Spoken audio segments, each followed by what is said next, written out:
Okay, I don't know about you, but for me, my most hated NFC North rival is the Chicago Bears. Let me know in the comments which team you hate the most. I think it's either going to be the Bears or the Packers. For some reason, we just kind of get along generally with the Vikings. It's like, all right, Vikings are always just kind of the Vikings, but you either hate the Packers or the Bears. For me, it's the Bears. And the reason is because the Bears think that they're not the worst team in the NFC North, but they are.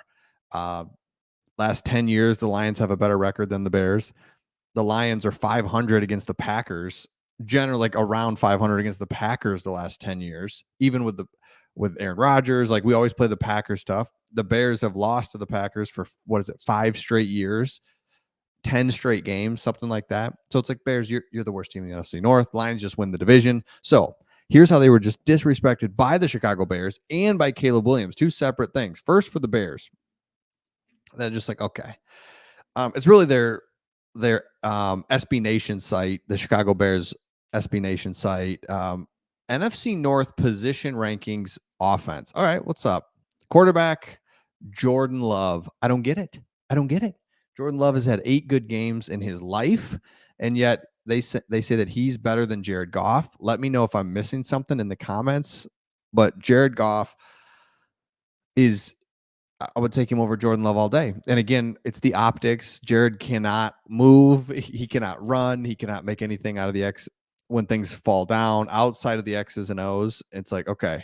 So here's what they said. I cannot help but wonder how Jared Goff would look if he wasn't in an offense designed by one of the top coaches in the league. But he is.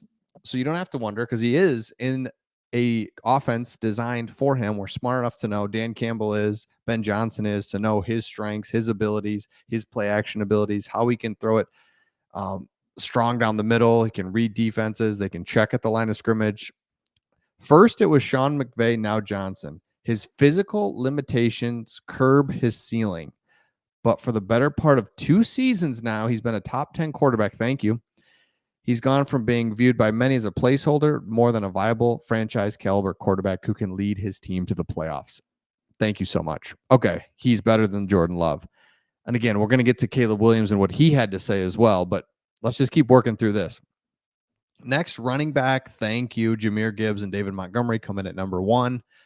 And they put Vaki in as the third running back. We're going to get to that as well here and just see who will be that third running back for the Lions. I agree with this. I think it will be Vaki, but we'll look at that as well. And look at the other running backs in the division. Josh Jacobs, A.J. Dillon for the Packers. Josh Jacobs, A.J. Dillon, okay. Where do I start? A.J. Dillon is lost a step for sure. He's still a beast, but like lost a step. Josh Jacobs, we'll see. Change of scenery. Anybody that comes from like poor run franchise like the Raiders or the Jets, I feel like there could be something there that you're just really not paying attention to. So it's like, well, there could be something there now that they're in a better franchise. DeAndre Swift, can we just say that he never liked him? No contact balance. Just thought he was not a tough runner. You see the difference in him to Jahmyr Gibbs. Like Jahmyr Gibbs is who we thought and hoped he would be, and he's not. So good luck, Bears, with him. And Vikings, Aaron Jones, I like, but Vikings, yeah, that one makes sense. Wide receivers, okay. DJ Moore, Keenan Allen, Roma Dunze. It's hard to argue this one, but my question is, because what they're saying is, hey, these guys, DJ Moore especially, Justin Fields couldn't get him the ball. Roma Dunze, we're just hoping you're good. You're a rookie. And Keenan Allen, we hope that you've got another year in you, maybe 2. You're older. Interesting wide receiver room. Next, Justin Jefferson. Now, this is just straight up Justin Jefferson. These other guys, nothing. Justin Jefferson. And then it's Amon-Ra St. Brown, Jameson Williams, Khalif Raymond, Donovan Peoples-Jones. Now, I think this is interesting because I think Amon-Ra St. Brown is right up there with Justin Jefferson. They're a top 3 in the league. And then Jameson Williams is the wild card. As Lions fans, we believe, and we've seen him be, the sky is literally the limit on this guy. And this year feels like his breakout year.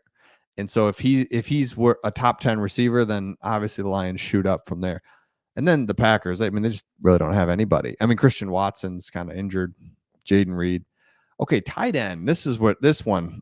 TJ Hawkinson over Sam Laporta. We put that in our community post. We want to know what you thought on that. Again, let me know your thoughts on this one. You can go round and round on this one. I just think Sam Laporta has shown that he can block and get open and has contact balance, strong, big, physicals, got the same amount of speed. He's bigger. Yeah, Sam Laporta all day on that one. And then offensive line, thank you, Detroit Lions. Okay. Now, to what Caleb Williams had to say. Caleb Williams said that he wants to win 8 Super Bowls. 8. And as much hate as LeBron James got when he was talking when he first got to Miami about that, it's like that's the kind of hate that Caleb Williams is like, dude, you haven't even played a game.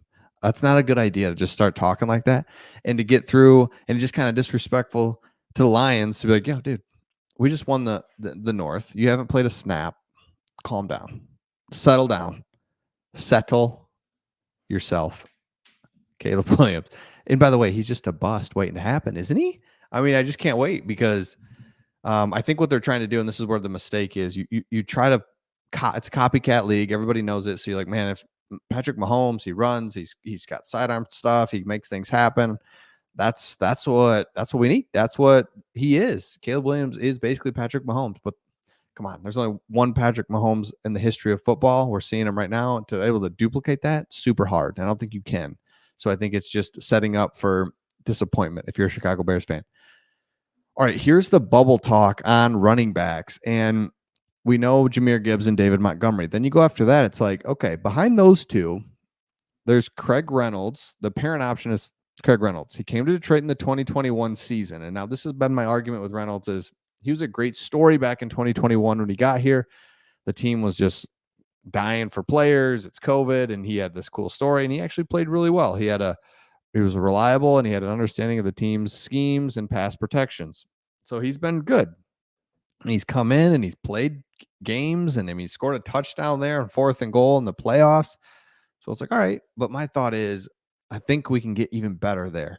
And so you've got this Vaki guy who's basically built like Craig Reynolds, can do a lot of different things. He's versatile. He's a safety, but he's also a running back. The Lions were enamored with his skill set and natural instincts at the position, have made every effort to utilize him primarily on offense, even though he was a safety. So it's like, all right. I don't know. If the Lions elect to carry 4 running backs into the 2024 season, the most vulnerable of the players will be Reynolds. I agree. I think Reynolds is the one that's probably going to go, but we'll see how that pans out. So let me know your thoughts in the comments, and we'll see all of you on the next one.